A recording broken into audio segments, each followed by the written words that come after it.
Tila pinagkaguluhan ng fans sina Kim Chiu at Paulo Avellino pagdating pa lang nila sa ABS-CBN compound para sa kanilang production number sa ASAP.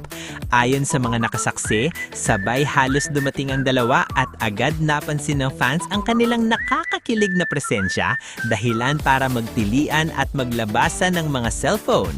Kahit mabilis lang ang galaw nila papasok ng studio, hindi napigilan ng fans na kiligin sa simpleng eksenang iyon. Mas lalong naging usap-usapan ng kanilang pagdating dahil parehong naka-brown ang suot ni na Kim at Paulo.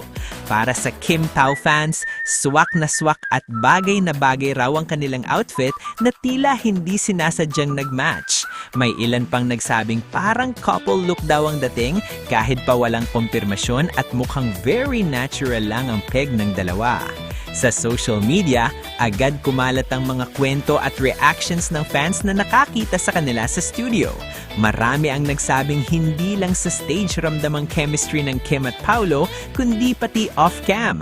Sa kabila ng pagiging tahimik ng dalawa tungkol sa kanilang personal na buhay, patuloy pa ring nagbibigay kilig ang bawat simpleng eksena na kanilang mga ganap.